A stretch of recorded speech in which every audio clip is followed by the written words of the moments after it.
Locker room talk, when you say that about being sexist, that's just an excuse and a lie. Locker room talk is like, bro, I want to suck you off till you are dry down to the last drop. I want to deplete your... We did it, Joe. I love you. Fucking embarrassing to me. You look like a freaky girl. I love it. Josh, where's the bass? Josh! Where's the bass? alright? Because you provoked it. You are provocatively dressed all the time with your fake boobs. You feel you have to show off. The women love you when you get out there. Why is that, lady? Well, I'm asking you. Huh? Because I What do you look think good. that is? You I look smell good. good. I Yeah. feel good. And you? If not Make love good. for that woman. Well, there we are. We don't have to ask anybody else. We got that from the source.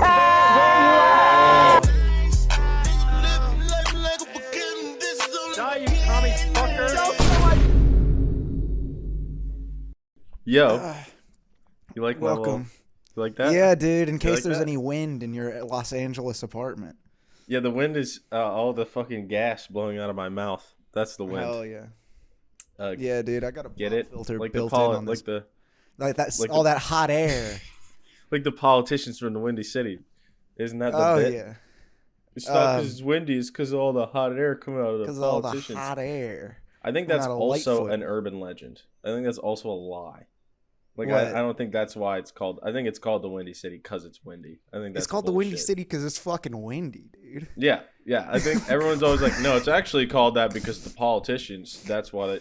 I don't think so. I think that's a fucking That's lie. so I fucking think that's stupid. bullshit. I think that's something they tell tourists so tourists can say it and feel like they're cool. I think I'm it's gonna that, hit my inhaler real quick. I think it's that thing. I don't know. There's some effect on the the Derek effect or some shit that like if you say something sarcastically, there's gonna be some fucking idiot who's like, oh no, you know what? Donald Trump does have a 13.5-inch penis or whatever. Like Bernie Sanders. Well, that's just does, true, dumbass. That is just true. We've all seen the video. But I feel like somebody was like joking in a bar. He's like, hey, you know why they call it the Windy City? Because all this hot air coming out of Lightfoot. You know what I mean? And the guy next to him was like, no way, really? Whoa, that's crazy, dude. And just whole So fucking true. the whole city. Oh, is that fuzzy dice behind you? Yeah, they're Denzel Curry fuzzy dice. Oh, that rocks. They came with I his thought it was Zoo like album.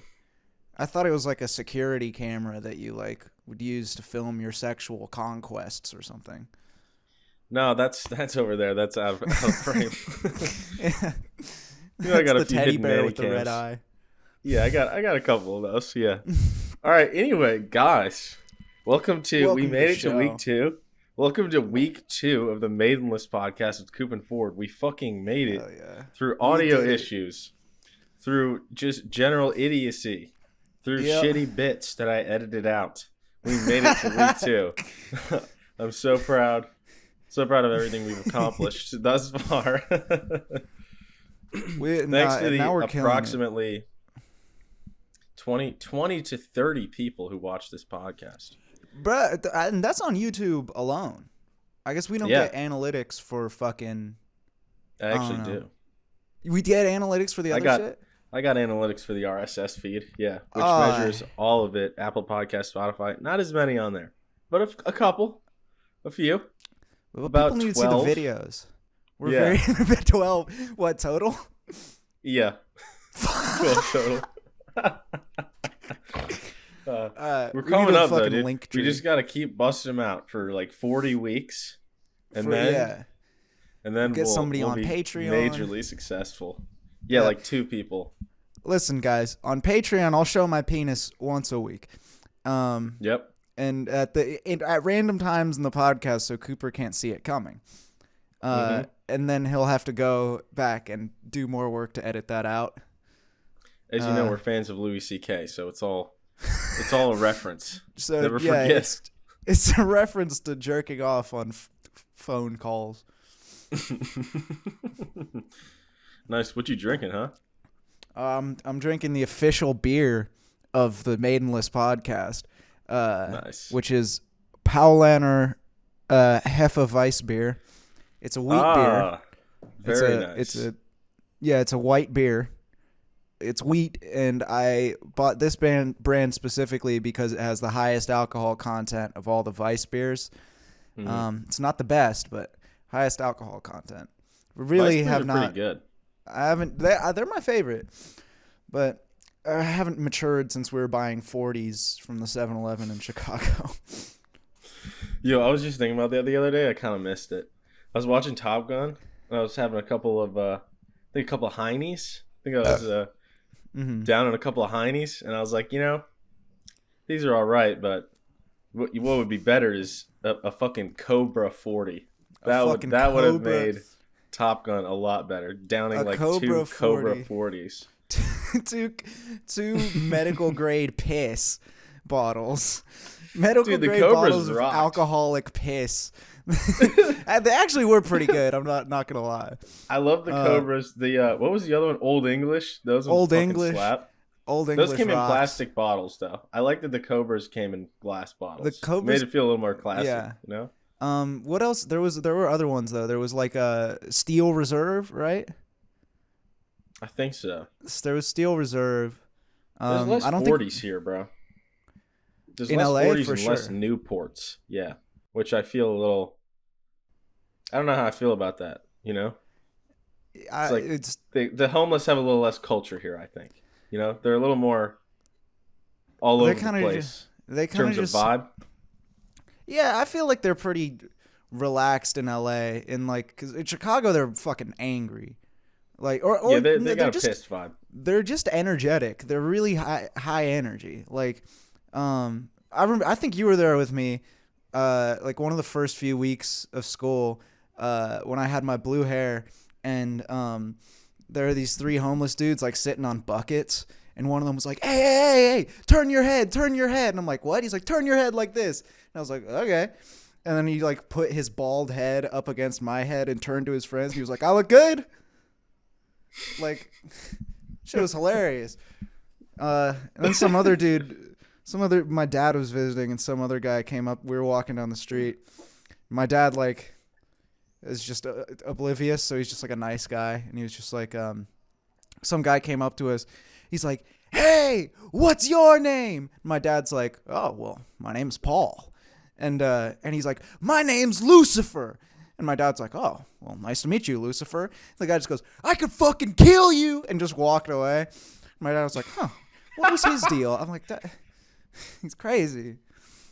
Dude, shout out Paul, dude. I love your dad. He came to my show. Yo, big news this week, guys. I had my first show. Let's talk about that. Yeah, dude. I hammered out a solid 5. It was actually super fun. I went kind of right in the middle. It was a New Faces show at the Comedy Chateau in North Hollywood. Sorry, just trying to get rid of that voice crack. I'm trying to bring back my youthfulness. Someone the other day said they guessed that I was 26, and I took a huge offense to that. I think it was because I wasn't clean shaven, but people have always said I was younger than I am my entire life. And I don't want this to be like a decade switch, I don't want this to go from people think I'm 5 years younger than I am to people thinking I'm 5 years older than I am. Yeah, but you're still in the decade. That's only 4. Some motherfucker asked me if I was 40 last year. Yeah, but you got hella facial hair. I was wearing a goddamn mask.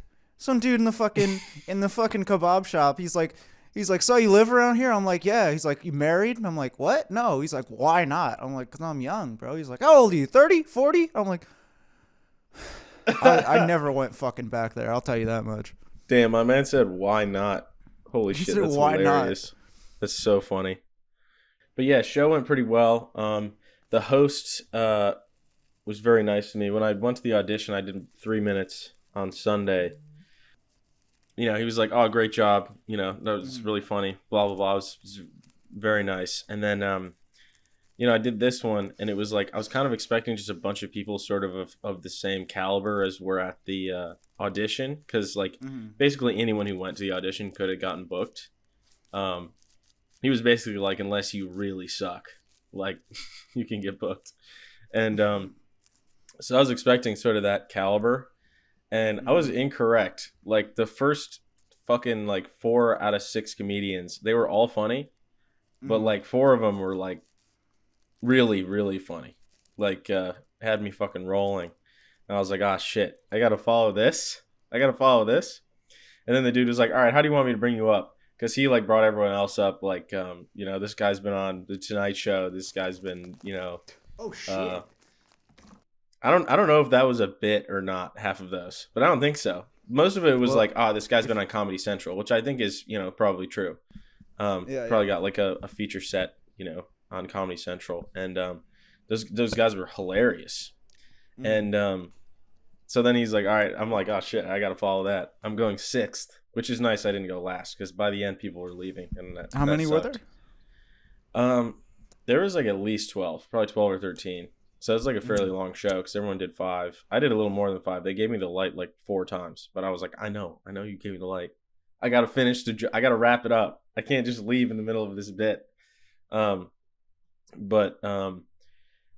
so I'm like, I'm a little bit, I'm a little bit nervous. And he's like, how do you want me to bring you up? And I'm like, I don't know, man, just whatever. He's like, is this your first time here? I'm like, yeah, it's my first time here. He's like, is this your first show? You've done a show before, right? I was like, no, this is my first show. And he was like, oh, okay, shit. All right, I know how I'm going to bring you up. And, he did this whole thing about like, it's, first show, blah, blah, blah, put your hands together, the whole kind of setting them up for, all right, guys, buckle up and be nice because this is going to be rough. Yeah. But then I went up and I did pretty good. Like I definitely did not bomb. Like a couple bits did better than others. A friend of mine, Adam, who went like last, close to the end, he fucking murdered. He did a better, like I thought that he was funnier during that set than when I saw him in front of like 200 people, which was crazy. But that's just probably because he's like more nervous in front of that many people. I would shit my pants in front of 200 people. But he fucking murdered. He was hilarious. He really had me rolling. And he was like, oh yeah, I didn't think it was as warm in there as it normally is. And I was like, oh shit. If it wasn't as warm as normal in there, and I still did like pretty good. Like I kept it going until the end. People laughed at the last, couple bits. Nice. There's a couple bits where comics normally are like, yo, that was really funny. But the audience didn't really like love. Yeah. I believe you know of the spider tard bit. I like that one. That's been shortened a lot. That one's like just set up punchline now. Like it's like one, like we've lost the 3 Spider-Man having sex. All the gay Spider-Man stuff is gone. It's just spider tard. We've zeroed in on representation for the second half of my 5 minutes. Well, I mean, I feel like you think that part of the bit bombs, but it's probably all the fucking idiots leaving the comedy club at that moment after you say the 3 Spider-Men having sex, and they're like, I have a new script for Marvel. Like, yeah, that was just I tend to be a little too verbose in my stuff. This was a real, I tightened everything up. I shortened most of this stuff except my first bit, which is a little bit longer. It's a little more of a story time type bit. But I did pretty good. It was sick. And then, some other comics went up who were of my kind of experience level and some that weren't. And, I didn't do the worst, and I didn't bomb. So I think that I was very happy with that. And then the owner afterwards is like, a couple of the comics were like, great job. I thought this was really funny or whatever. One of the dudes really liked the spider tart bit a lot. And he was wearing a Marvel t-shirt, so I was like, oh, fuck yeah, dude. I got the nerds going. They understood the reference to stopping the train in Spider-Man 2. But, the owner came up afterwards and was like, you got to get the recording of your first set so you can, keep that for later when you're doing something bigger. And he was like, yeah, like my first set, like I was like the worst moment of my life. So you did pretty good. I was like, so I was really happy about it. It was pretty solid. It was nice to be in front of a real crowd. I was definitely a little more nervous than normal. I think, because it was I didn't know what to expect, but they were definitely more generous than a room full of comics. Yeah. because room full of comics, they get jealous. It's like playing to a room full of musicians, which I do a lot, and like most of them are cool, but there's always like a few motherfuckers up there just like I'm shit at playing bass, so like. Yeah, I don't know. We're like yeah, but so is every punk musician. So ever, is dude. every bass. Yeah. You literally, if you're good at playing an instrument, why the fuck are you playing punk music? Like, it's supposed to be. Yeah. It's supposed to be a mess. You can be a specific mess. Yeah. But I'm not listening to Glenn. I'm not listening to fucking Glenn Danzig and going, "Damn, this instrumentation right now." Damn. Beautiful.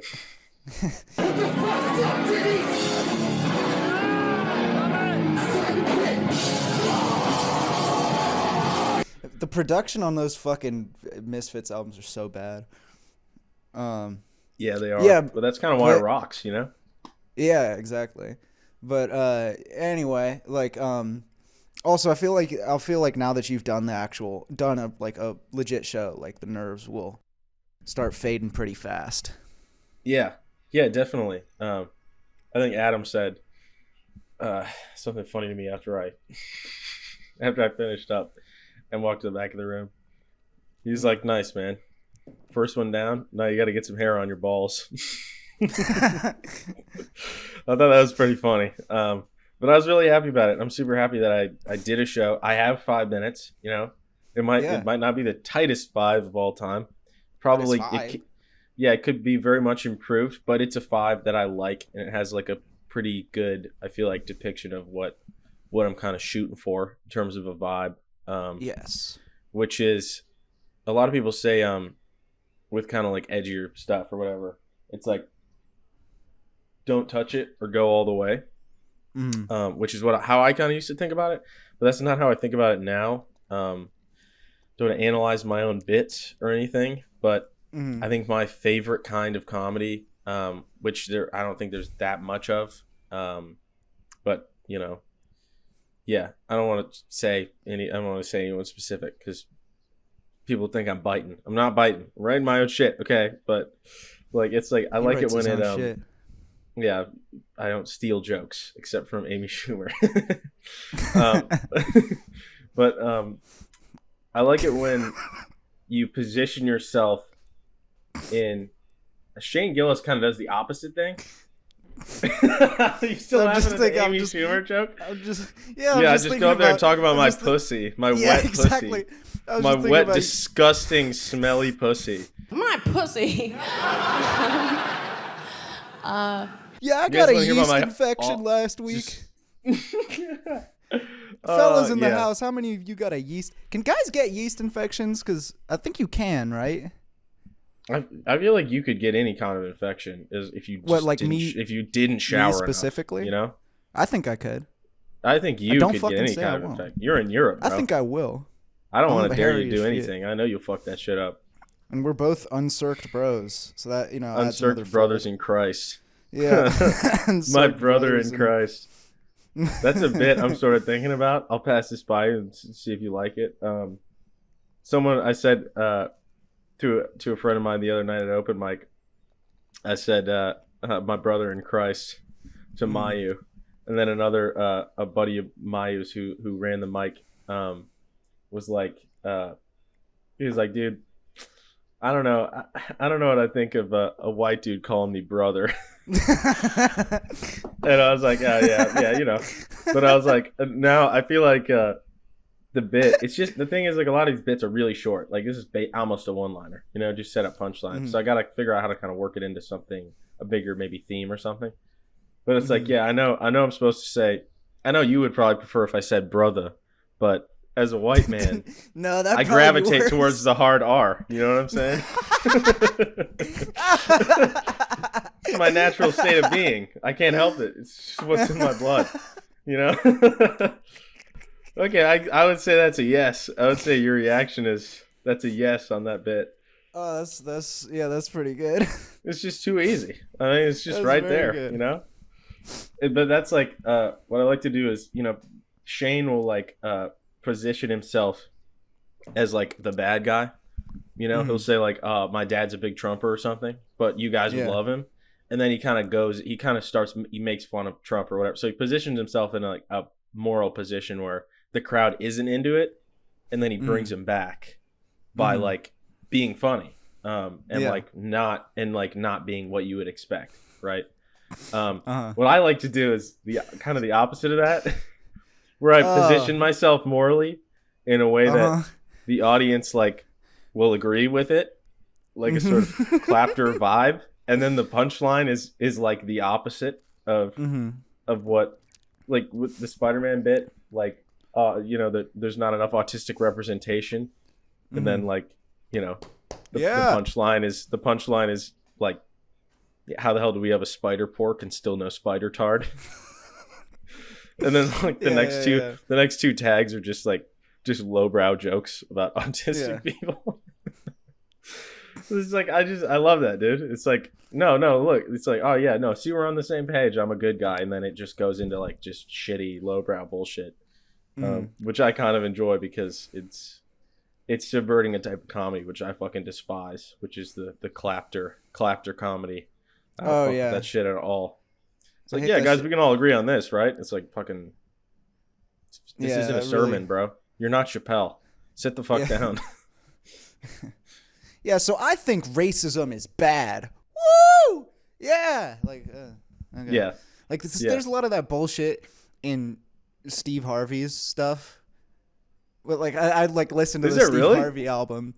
Yeah, Steve Harvey fucking rules. He's really fucking funny, but like, not even because like his jokes aren't even that good. He's like, his delivery is just fucking hilarious, and exactly hearing him say fuck and stuff is I don't know, it's out of this world because you have this image of him as like the Christian guy. Yeah. Name one thing that your wife won't suck. What's your number one answer? Cock. And he goes, oh Lord. Oh Lord. Like, what did you expect? You were teeing that up. Like, he's always shocked though. Name something. Name something you use to fuck a pussy. A dick. Oh, starts having a fucking seizure. It's exercise. Name one thing your wife hasn't let you see for 20 years. Boobs.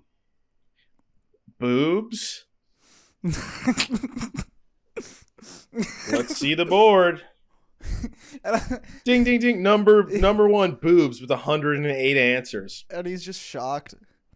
He looks at the crowd like it's fucking scandalized. How could you? It's like, bro, they just keep getting more explicitly sexual. Like, what's your favorite genre of porn? Oh, gangbang. Like, what? How else were you? How else were you supposed to answer? Like, there's nothing else. It's all it's got to do with sucking or putting something in your mouth or some shit. Like, yeah. What was the original? The original one was that guy, and he's like, name something you pass around. And the guy was like, a joint. And then the old lady was like, the collection plate at church. And she probably got the shit beat out of her for being. And then the next guy was like, my wife.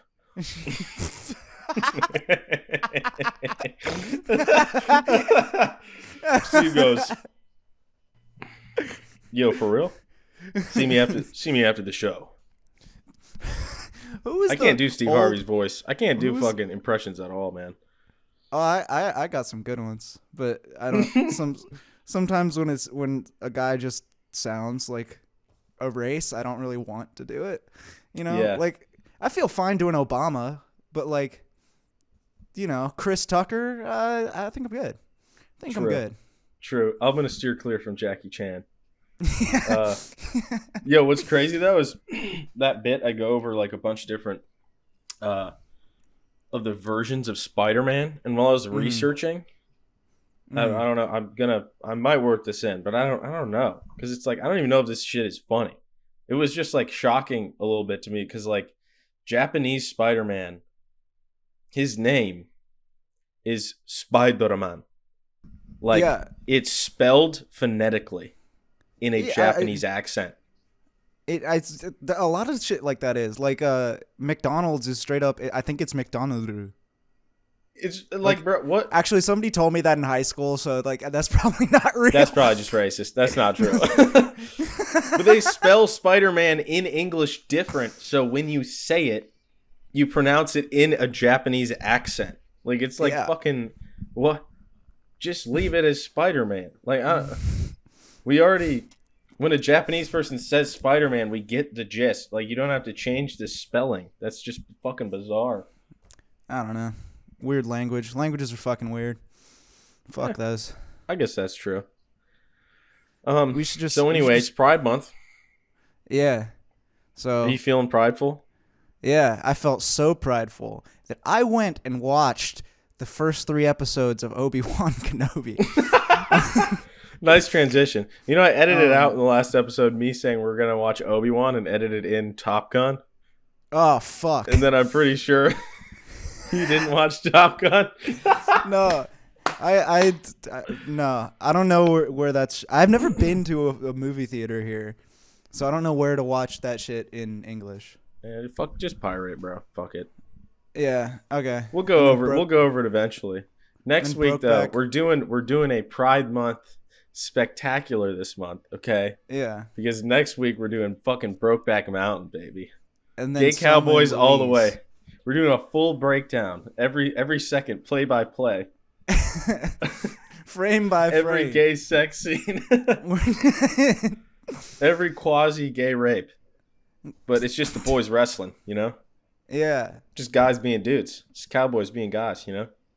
Yep. Just that's what you do with your homies. And like, see, when people talk locker room talk, when you say that about being sexist, that's just an excuse and a lie. Locker room talk is like, bro, I want to suck you off till you are dry down to the last drop. I want to deplete your cum like the oil fields of Texas. And yeah, that's what's happening in Brokeback or something. I don't know. True. So true. Yeah. It's funny because my favorite part of that movie is that, like, they got hot ass wives that they fuck. But they're like, they're in love with their homie, though. They're in love with their homie. It's like, like, I love you, babe. And we have kids, but the love I got for my homie is a different kind of love. You know? That's man love. That's a more powerful love. Is it called Brokeback Mountain because they just blow each other's backs out? Like, is that the whole... I've never seen it, so... Oh, fuck. Dude, the crazy thing is, regardless of all the gay cowboy memes and how it literally started it started Grant McDonald's fucking music career. Yeah.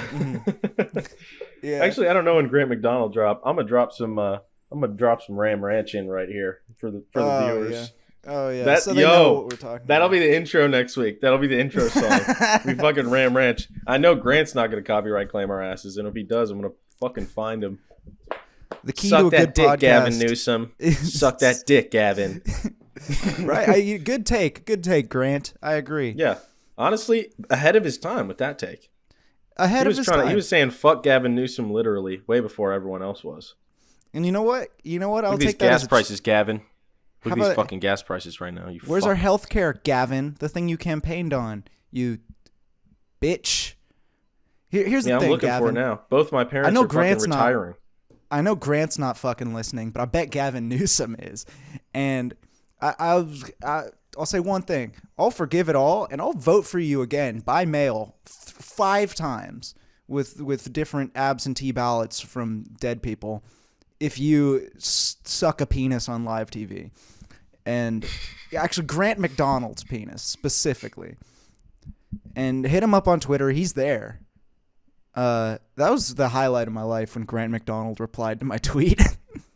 Yo, that was man. I love that. See, these are the moments we live for, bro. These are the moments we live for. Acknowledgement of true superstars. Yeah, it shows you that your heroes are real, down to earth people. You know, when Grant McDonald replies to your tweet, or like Tyler the Creator sucks you off in a bathroom in Lincoln Park, Minneapolis. Why in Minneapolis? Bro, I don't know why, but apparently people sucking each other off in the Minneapolis airport. This is like a big thing. Oh. Like glory holes in Minneapolis airport. I've heard this from like randomly from like 4 just sources. Okay, That's I'm not going to sick. cite them, but I'm just saying, you trying to get sucked off by a dude in a bathroom? Go to Minneapolis Go to airport. Tap your foot on the floor. Go to the bathroom behind the fucking Prince merch shop, and the hole is shaped like his little symbol. And so if your dick is that shape, you may never want to leave the airport. I'm still confused that Prince didn't fuck dudes. He really didn't fuck. He was really just fucking ladies. Yeah, I yeah, didn't big think you time. could be that cool without fucking dudes. Like Mick Jagger and Bowie fuck each other. You know? Yeah, which is like the coolest possible thing they could have done.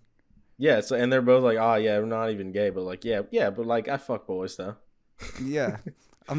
We're Just not guy gay. We stuff, just bro. fuck each other. Yes, We just exactly. we're just fucking the homies. It's just boy We're just stuff. fucking the homies.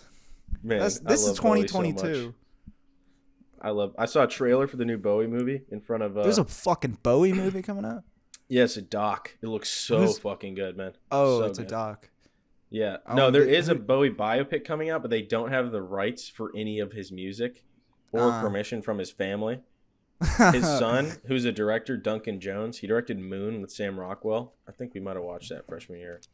But he was literally like, yeah, I don't endorse this movie at all. They don't have the rights to the music or our permission. And it's like, bro, Fun. how are they going to go ahead without using Bowie's music? How, Well, they're doing- how could they even make the movie? Aren't they doing that with fucking Mac Miller? Aren't they? Like they're doing a don't know. movie without his family's permission. And his That's brother was fucked. like, "Yeah, ambulance fuck chasers. you." Yeah. Ambulance It's- chasing pieces of shit, man. Fuck 'em. Fuck 'em. Is that the origin of that term? Is people making biopics? Maybe. I haven't maybe. watched the X doc yet because I just feel like I don't give I a don't know, fuck. I'm not I gonna don't watch know. that. Listen, I don't care. there's a time in my life I listened to X a lot. All right, but that time time is mostly past. I listen to that X Kanye track a lot, but it's because LA's it's that hard for you, huh? Still listening to X. You know I'm What, listening Lil to X, Peep, bro. Juice You know I'm WRLD? never gonna stop. Oh yeah, I'm listening to a lot of Juice, bro. I'm listening to a lot of Juice. You know I am. I can't stop, Yeah. bro. He's my Midwestern boy. He died at Midway, bro. That's fucked. That's true. That is so yeah. fucked. Anyway, I thought we were talking about That was something more sad. important. Oh Gay yeah, sex. gay sex.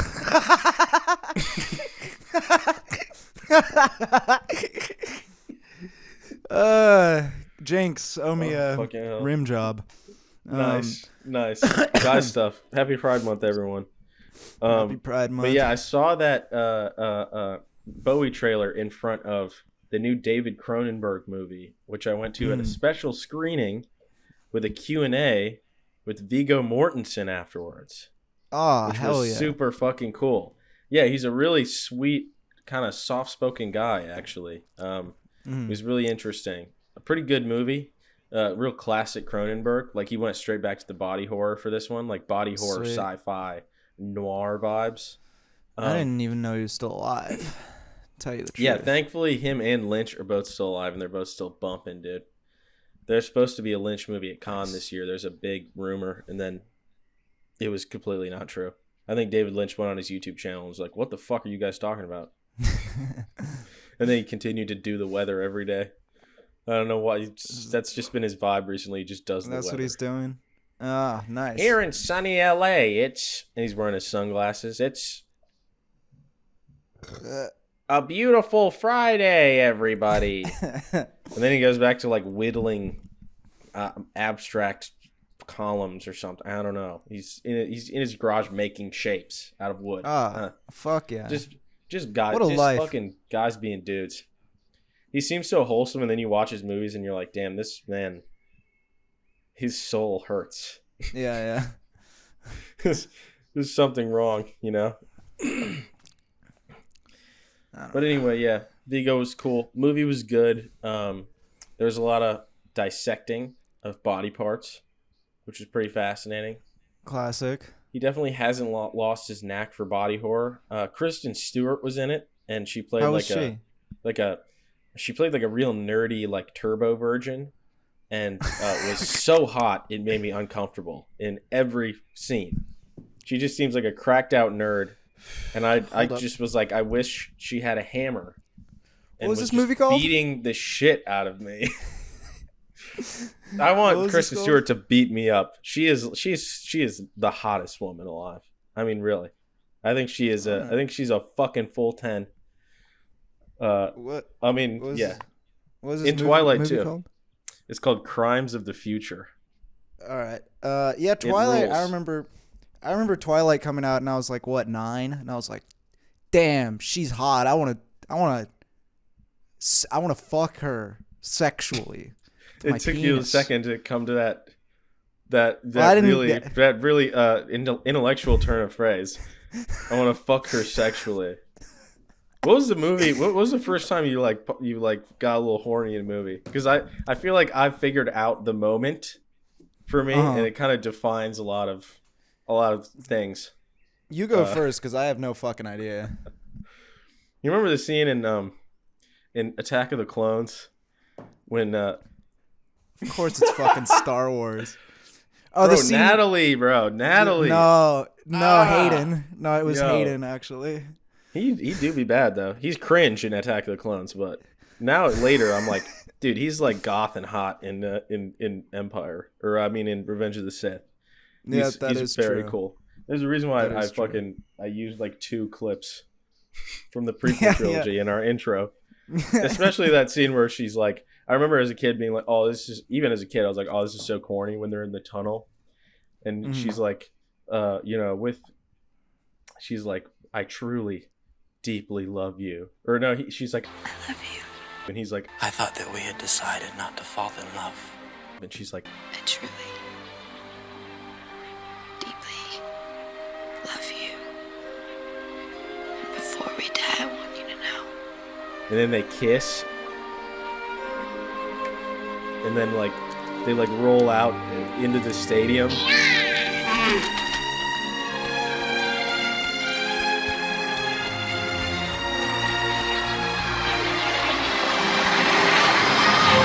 I remember being like, as a kid, I'm like, this is so corny. Now I watch it, and I'm like, fucking holding back tears. I'm like, oh, fuck.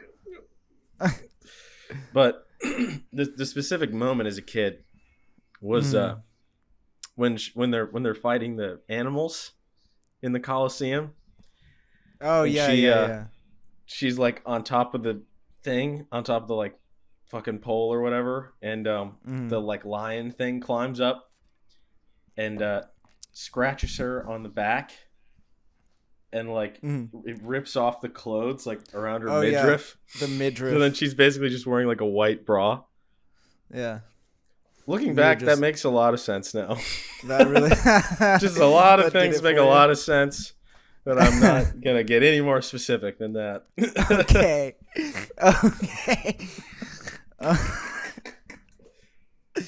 I do like white bras now. Just white bras, white crop tops. I'm not gonna lie. That's a point of interest, amongst other things. Okay. I gotta say, mine I'm not referencing animals, by the way, just to be more specific. Yeah, it has nothing to do with animals. Actually, yeah, that's because I know you. Ford knows what I'm talking about because we fuck. But yeah, just so everyone else knows. Gavin Newsom won't get it when he watches. I'd have to say definitely not 5 foot brunettes. That definitely doesn't. It's not an element of that at all, for sure. Yeah. She's not gonna text you, bro. Stop subtweeting her on the podcast. I would never. I'm subtweeting like 4 girls right now saying that, so I'll have you know. I fuck. Okay. I fuck, Ford. Do not forget this. I'm done fucking. I don't want to do it anymore. You're just gross you out now. That's too much effort, dude.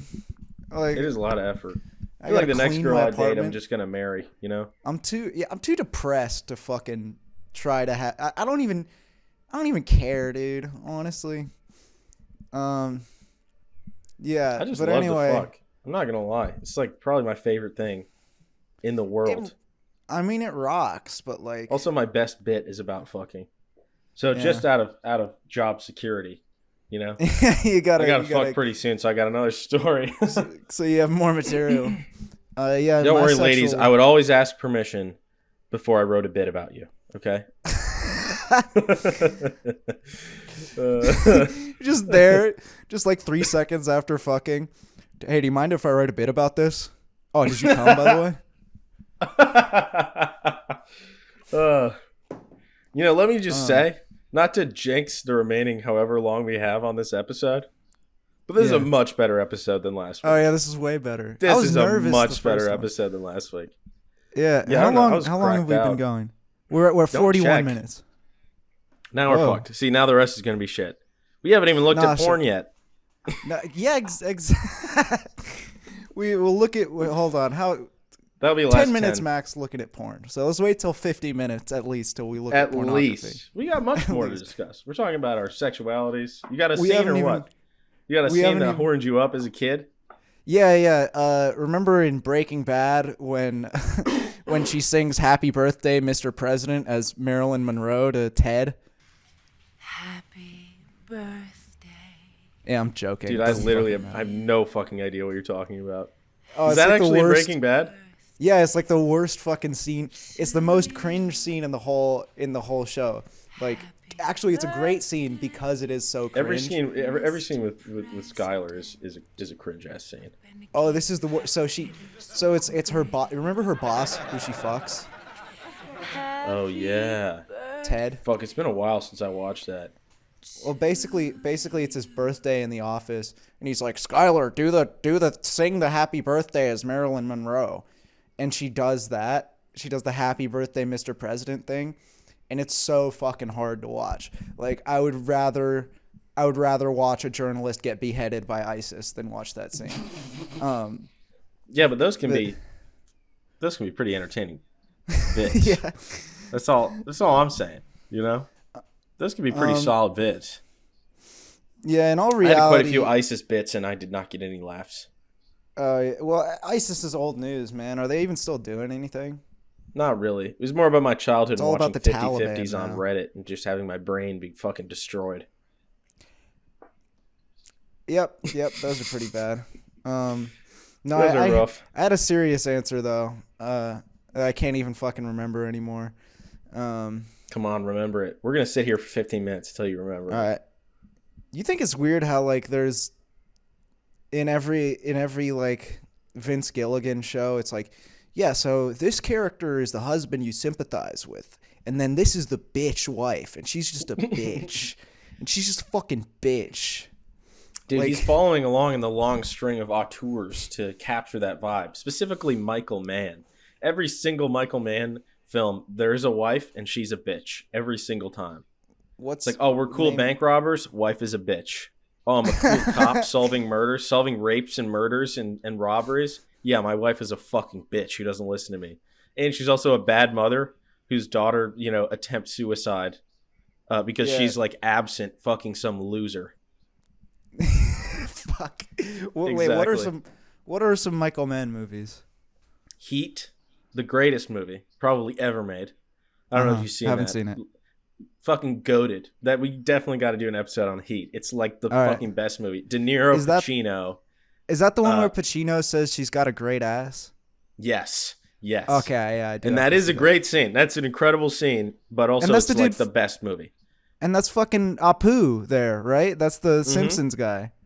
Yeah, that's Apu. I've been watching a ton of Simpsons on your Disney Plus account, by the way. Oh, hell yeah. Did they fix the aspect ratio? Because for a while, the old seasons were in widescreen, and then they're supposed to be in 4:3.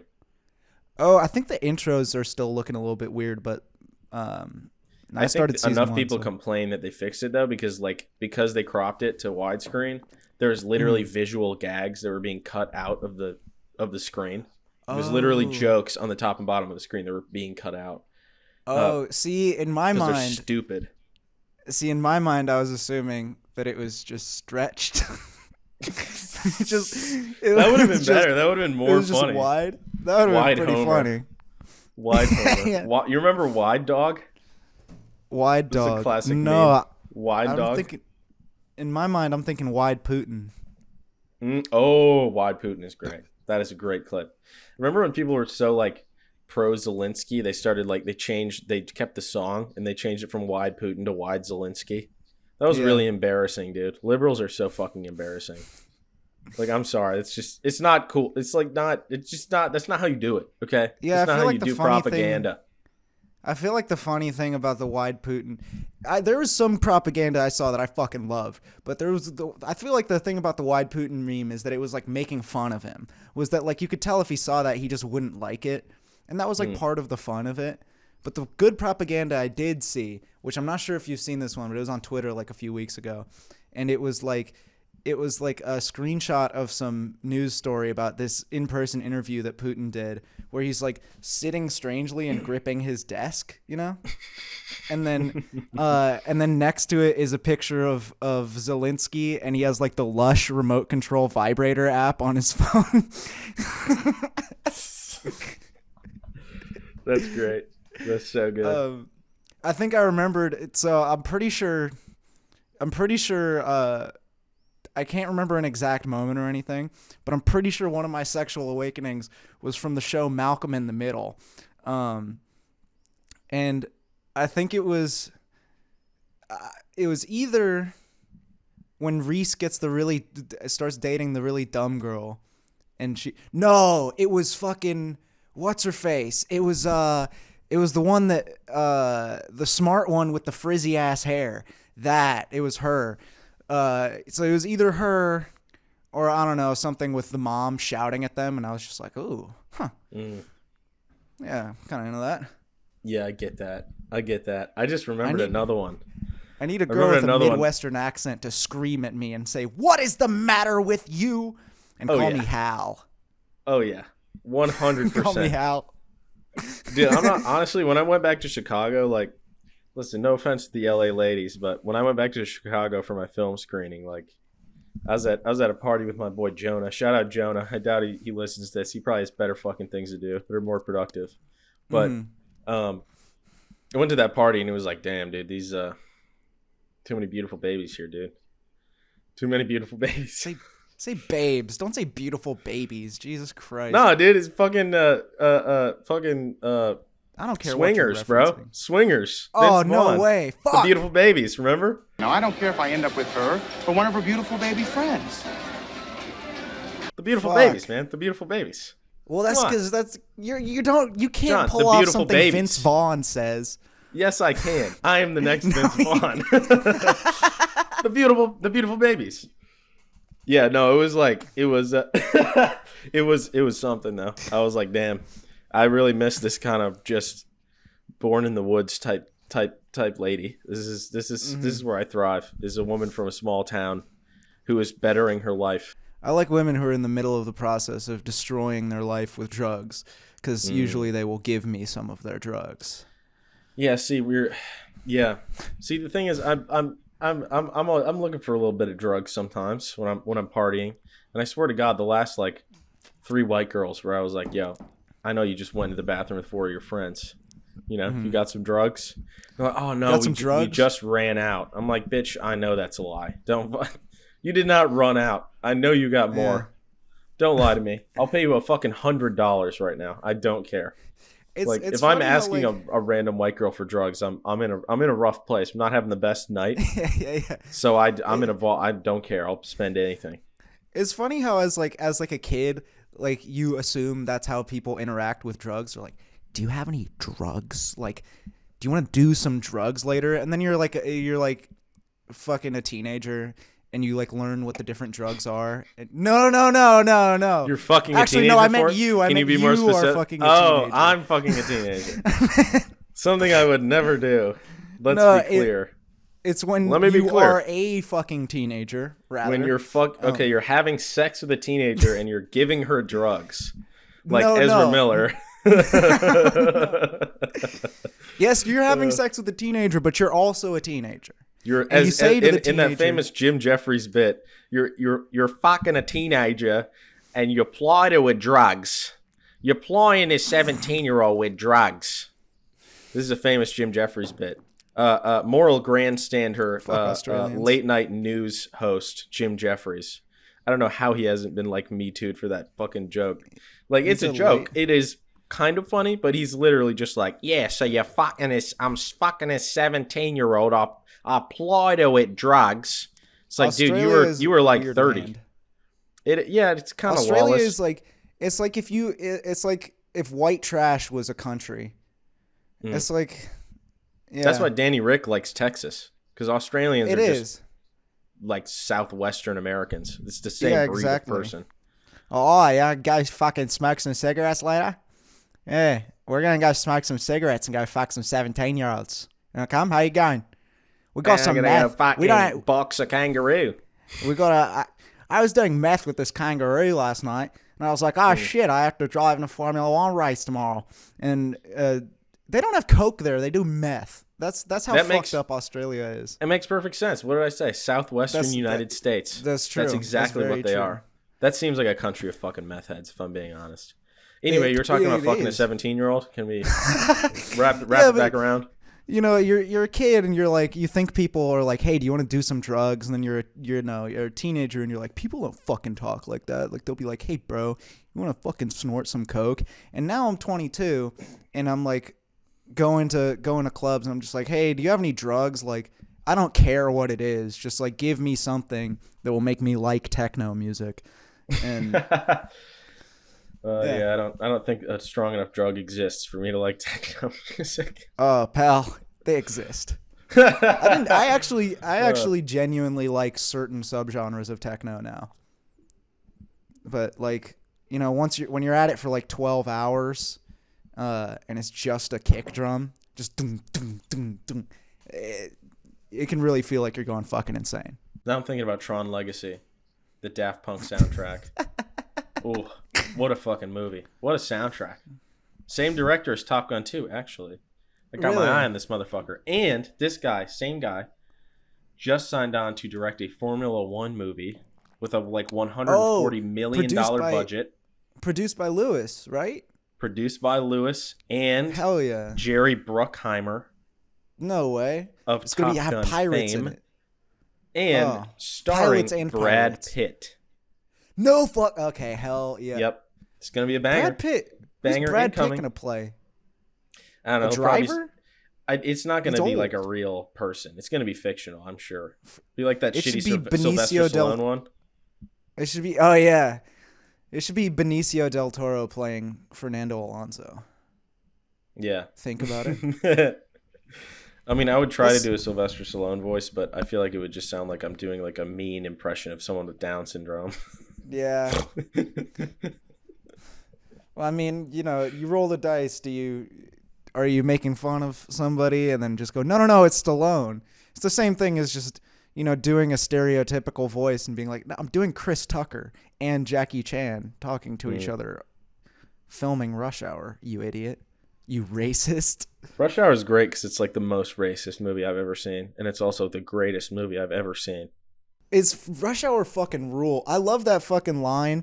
I think my favorite joke in the movie is when Chris Tucker's like, here, take my badge, go in there and say you're LAPD.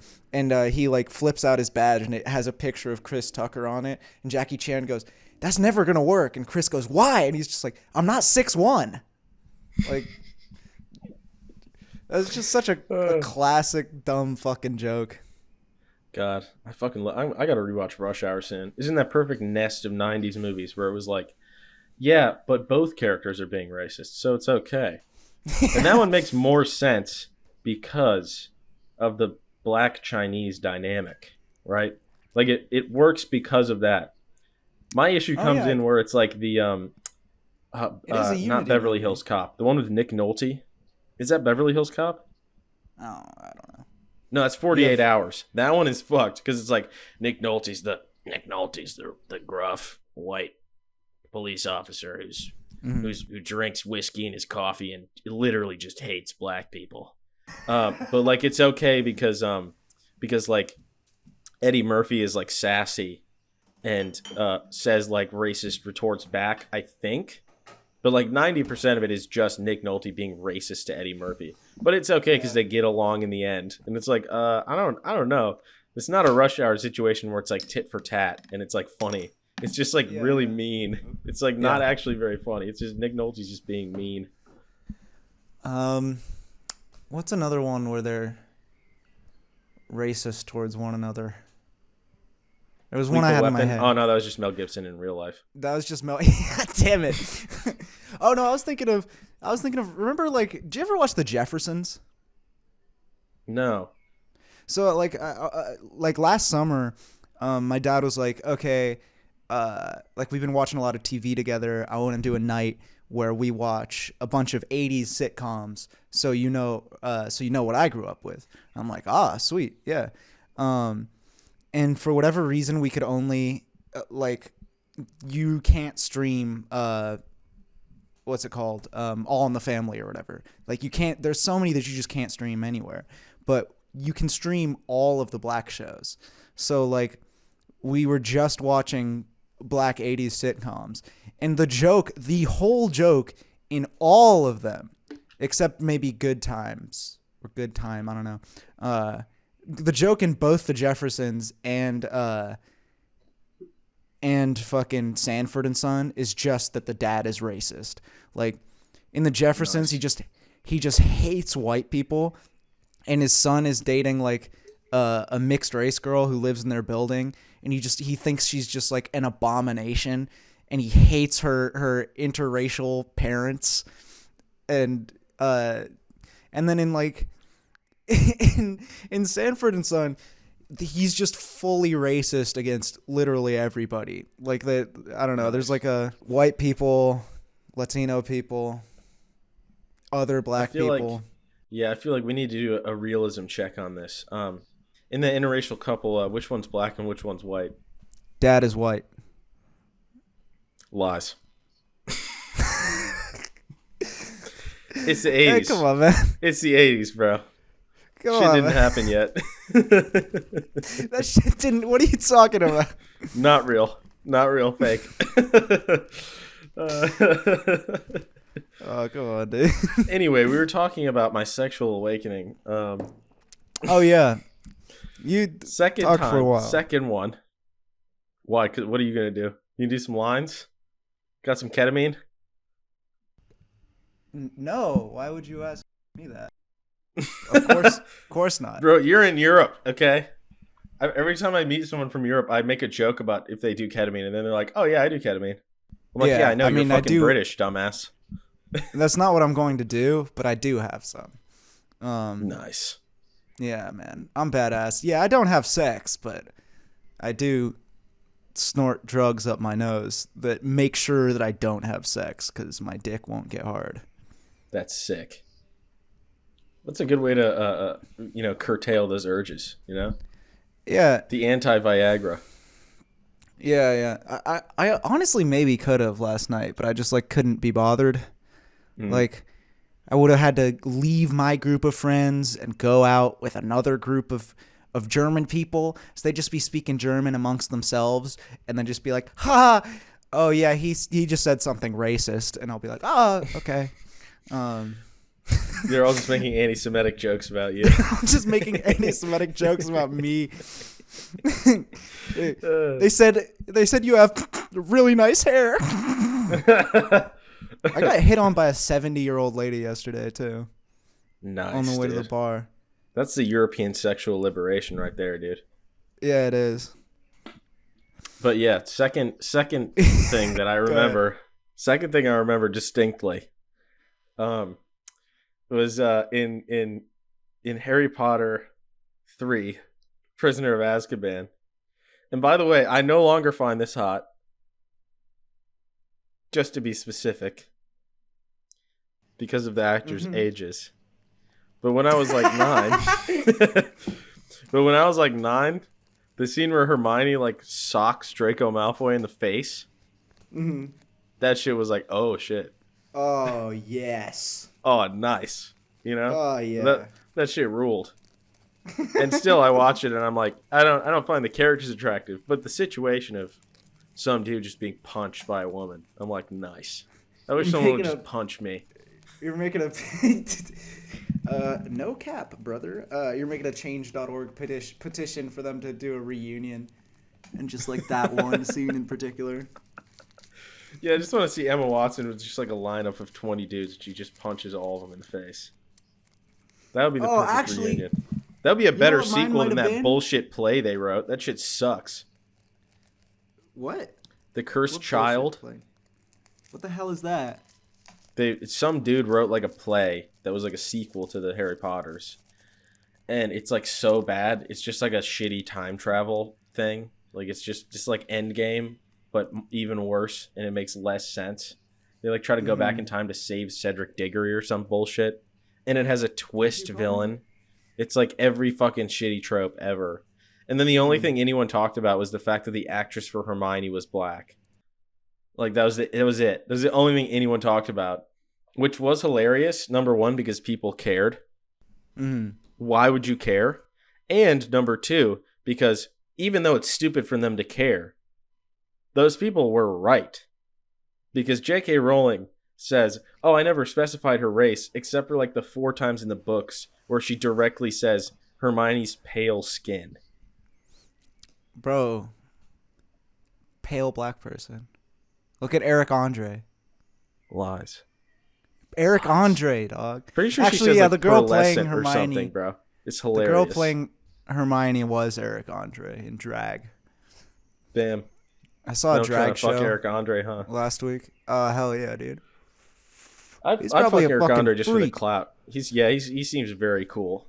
Slapping the bass, dude. His album is so cool. Like that fucking where he's wearing the Ronald McDonald uniform and it's just a million samples and he didn't clear any of them because he's a fucking rebel.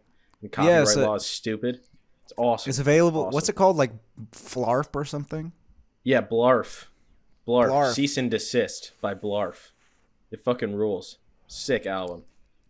Introduced me to some cool like Italian prog rock too. It's dope. Oh damn. Yeah. So I remembered another sexual awakening, and good. I remember watching the movie Airplane with my friends. No, with one of my friends, with Max actually, and there's that part in the movie where like they ask if there's a doctor on board or anybody who can fly a plane, and everybody starts freaking out. And there's a part where just a topless woman just comes onto the screen. It's just tits for like half a second. We were there on my old like VCR trying to pause it and go frame by frame to just see the tits. But it was a tape, you know, nice. So like it would get all like just weird. Interlaced tits. You got 50% of the tits on one frame. Nice. For like 10 minutes, we were trying to just rewind and pause it at the exact moment. You rewind and pause it so many times, it fucking just destroys the tape. It's the only frame that's gone. We rented it from the library, so who fucking cares? That's sick, dude. I'm pretty sure they just had porn at the library. I really? may be incorrect, but I think so. I at least think they got like weird European movies with like. I bet they have. They probably have so many porn in the Berlin libraries. Holy shit. Oh, I guarantee it. Anyway, should we discuss Obi-Wan? Should we bite into that a little bit? I think we're at an hour, but this is probably the greatest podcast ever recorded, so we might as well keep it rolling. I took notes because I realized like I was drunk and I was like, oh, I'm not gonna fucking remember this. But to be honest with you, like the first episode pissed me off a lot, and there was a lot of stupid shit in there. But the second and third ones, I was getting drunker, so that might have been it. But I started actually kind of enjoying it. I haven't watched the third one yet. I'm interested to see how I feel about it. But like, it's weird because like the first one was like super bland, really like just bland in every way. Cinematography, bland. Lighting, bland. Fucking camera movement, bland. Most of the performances, not very good. Especially the like side characters. You know, like Ewan is pretty good, but the writing of his character is so bland. He barely has anything to do. They barely give him any sort of complex emotions or just anything to do. It's just very repetitive and slow. and it's doing that thing where it feels like they're trying to make it slow on purpose so it seems smart, which is just stupid. If you want something that's slow and smart, fucking watch Better Call Saul, not this shit. Like, sorry, this isn't The Wire, okay? This isn't We Own This City. By the way, if you want my HBO password, I have HBO. Oh, sick. We Own This City.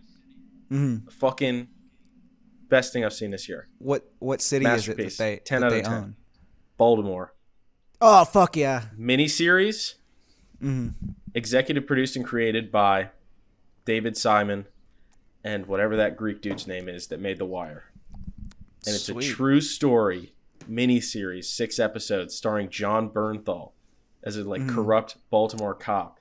And like it shows this whole just like fucked up, several years of just like, it's great because like The Wire is, I think it's easily the greatest show ever. It's my favorite show by far. But this is so great because it's like concentrated into 6 episodes and it's literally a true story.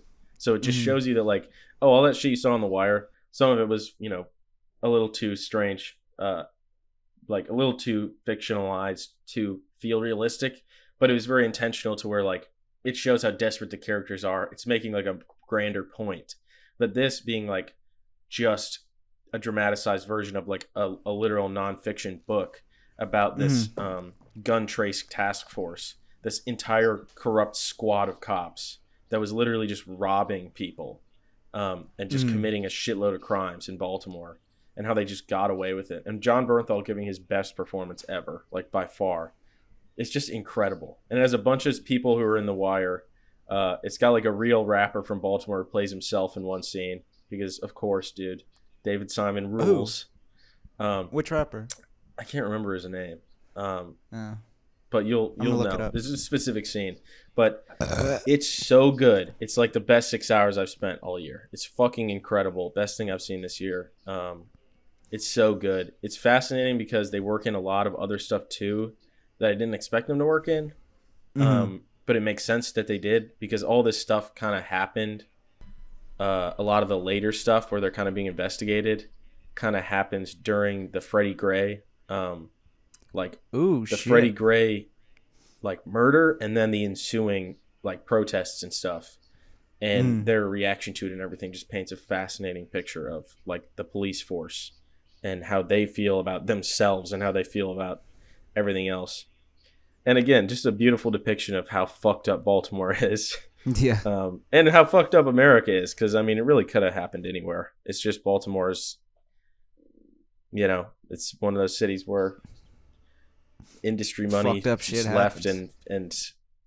and one of those cities where it just has the like most corrupt and fucked up police force.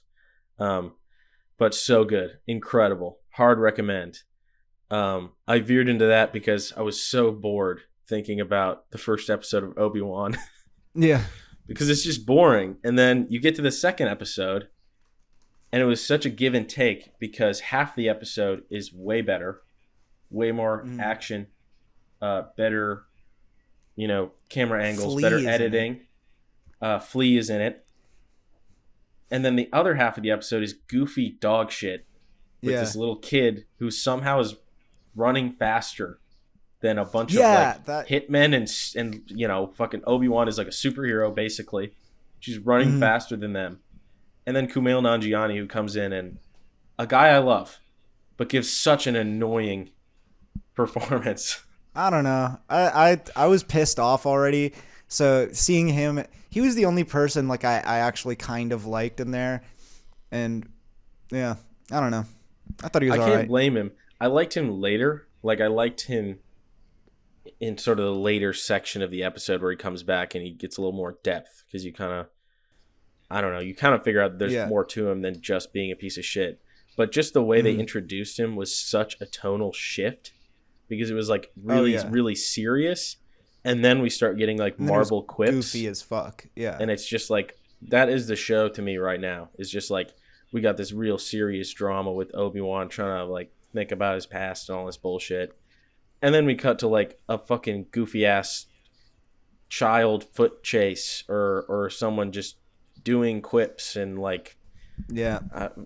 It's just so confusing. I don't know what it's supposed to be, and it makes sense why there was like 8 fucking screenwriters and they rewrote the script like 4 full times, and why it changed from a movie to a show, because no one really had a clear vision. It's so distinctly worse than like The Mandalorian, just in terms of even the look. Like, it doesn't even have that distinct kind of anamorphic Star Wars look. It just looks really flat and cheap. No, sometimes. it does. Yeah, it does not. I don't know. The look doesn't grab you at all, really. And like I want to talk first about the stuff that I enjoyed. Or actually, no. Fuck it. I'll just go in order. Jimmy Smits was in there. I fucking love him, but I guess he was in the fucking prequel anyway. But like him struggling to do that British accent was really weird to me. Like in some scenes he just like doesn't even try and he just speaks normally. And then in other scenes it's like him really struggling. I don't even remember if he had an accent in the prequels, which confuses me even more. I don't think he did. And then Flea was really, really funny to me because like he's so over the top. And there's that one shot where Leia's trying to argue with him, and he goes, "No one's coming for you." That shit made me laugh. So I love hard. fucking Flea as an actor. Flea He's such rules. a character actor. He's got like fucking Buscemi vibes. It's like, this guy, you just don't know what's going on. He's fucking wilding out. They tried to put him in just a normal dramatic role in this movie, and it just did not work because the entire scene, I'm just thinking, Flea. Yeah. Woodstock 99. Flea. Woodstock 99, baby. I guess that's what you can call that's an equivalence you can make to this show. They were really trying to, recreate something they had done. Ended up just being a bunch of garbage on fire. True. But, there's still some good parts to it. Yeah. Rage Against the Machine played. True. Flea. Limp Bizkit. Limp Bizkit. Break stuff. Limp Awesome. Bizkit playing break stuff and then being like, well, when we told the audience to break things, we didn't think they would actually do it, like in court. Oh, yeah. Guys, it's their biggest banger.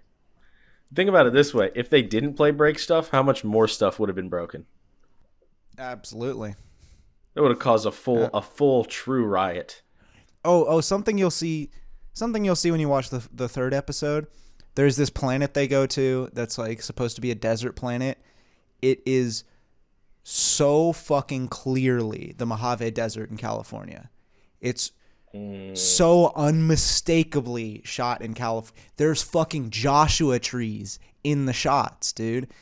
Like, they could not be fucked to, I don't know, build a set, or even they ran out of green screen money.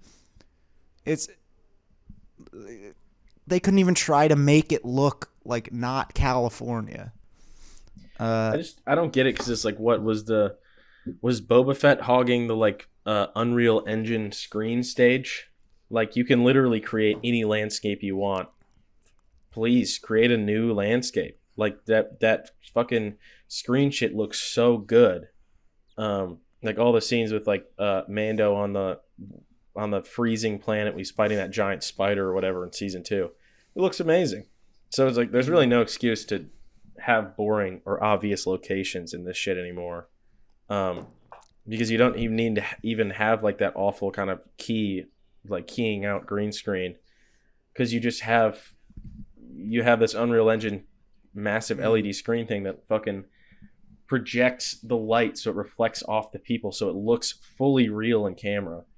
So it has just generally upset me in most of these shows when we just keep going to Tatooine, or we just keep going to a snow planet with no difference to it whatsoever. Like, you can create anything. Why the fuck doesn't this look like Avatar 2? Like, make a new place. Be creative. What do the animals look like? What do the trees look like? What does the water look like? It's just crazy when I saw the Avatar 2 trailer, in 3D ahead of like Doctor Strange 2. And Doctor Strange 2 is pretty fun because Raimi directed it, so it actually has some distinct like creative choices. But it was just wild to see that Avatar 2 trailer and thinking like, damn, like blockbusters used to like be distinct from one another, you know?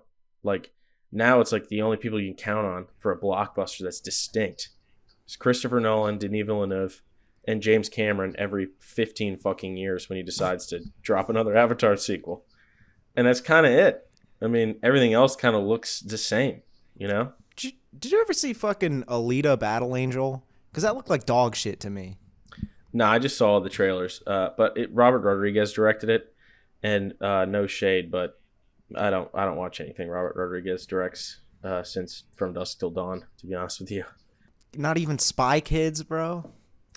I watched Spy Kids as a kid. Spy Kids is fucking unhinged, so it is fascinating in that way.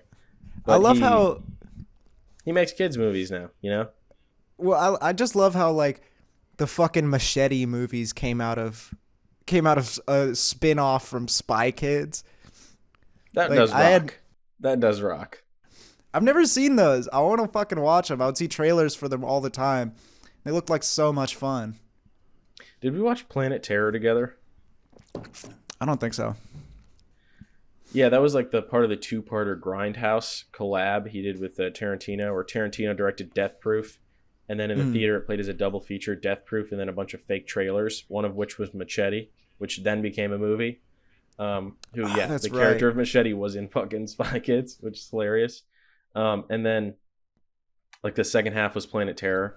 And Planet Terror starts off and it seems like it's going to be more my vibe, where it's just kind of this bad on purpose. There's a bunch of like dust and dirt, you know, kind of clogging the screen. It's like this zombie exploitation thing. But it's like too long. It's too long and it runs out of steam in terms of the bit, right? Like the bit is no more sort of kind of thoughtful about the genre than just being like, these movies are crazy, you know, Reanimator, these zombie movies, like these exploitation movies are crazy. I'm just going to dial it up and it's going to be super fucking crazy and gross. And so it's fun, but comparing that to Death Proof, like, not to lick Tarantino's taint too much, but Death Proof to me is like a incredible, like, kind of satire and comment on that genre of exploitation movie, where it's like, okay, this is what normally happens in these kinds of movies. And then the second half is like, all right, you know, let's flip this on its head. Just really commenting specifically on tropes in a really intelligent way. And then making the movie super dynamic and unique in its own way. Versus his movie is just like, I'm going to make one of these movies and I'm going to make it fucking crazy. And it's fun, but it's not like an hour and 45 minutes fun. Like it probably should have been an hour 20 and it would have been awesome. But it's just too much of a good thing, you know? They should start doing just like 45-minute. Like, Who Killed Captain Alex really figured out the formula. Movie. That's the Citizen Kane of bad movies. I think that's honestly my favorite movie ever, because it's like, it's incredible. I'm not even joking. It's way better than The Room. Like way better. It's so endearing too, because it's like a whole town full of people who, like, you know, they're not getting paid to do this. They just wanted to make a movie.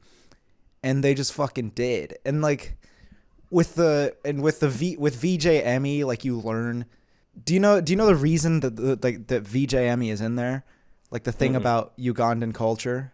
So like when they watch movies in Uganda, like in a theater, they have a bunch of like local dialects and shit. So even if they're watching Ugandan movies, not everybody's going to understand all of it.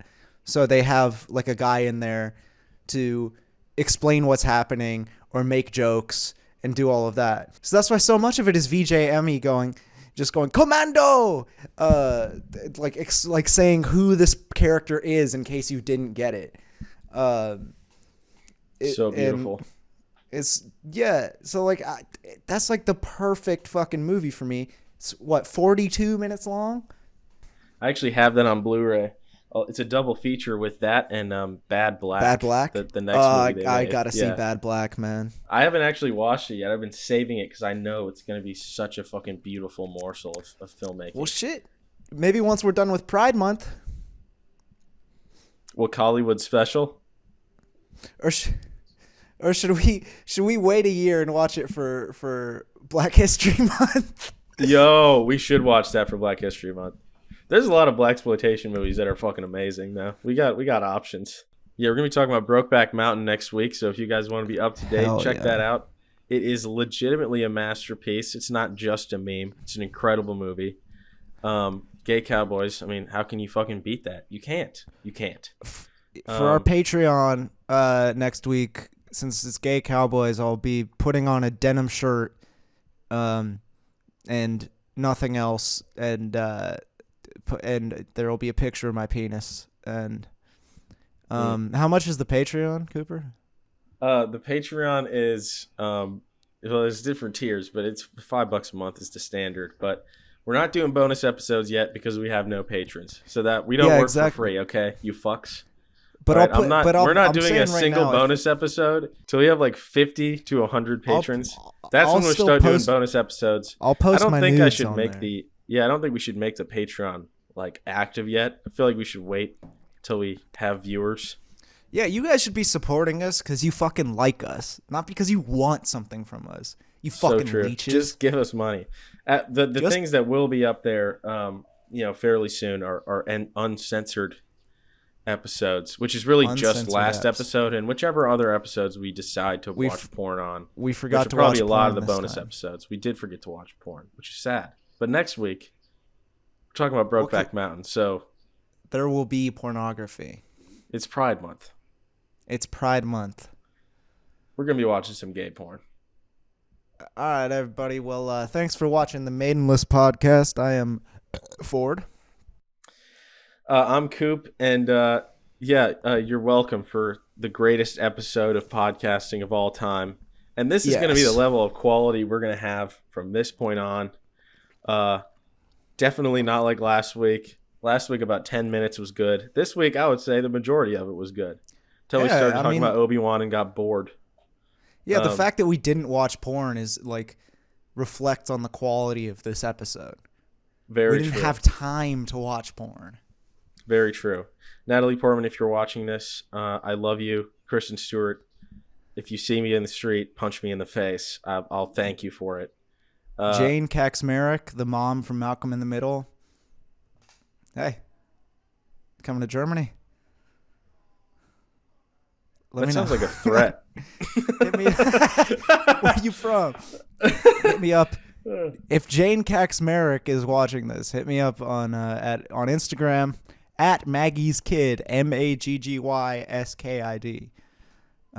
Yes.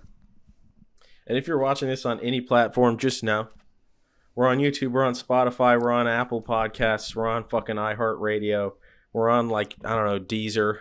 We're on like literally everything. We're on all of it. We're on Spotify, whatever. We're on everything. So give us a follow. These, as you know, weekly episodes, and eventually we'll be launching the Patreon in full steam with bonuses. We'll see you guys next week. And nudes later. The best thing you can do is just get back out there. It's just I'm not attracted to them. I keep thinking of my girlfriend, and then I'm trying to maintain a conversation with them. Oh, Mike, do you even think I know what the hell they're saying to me half the time?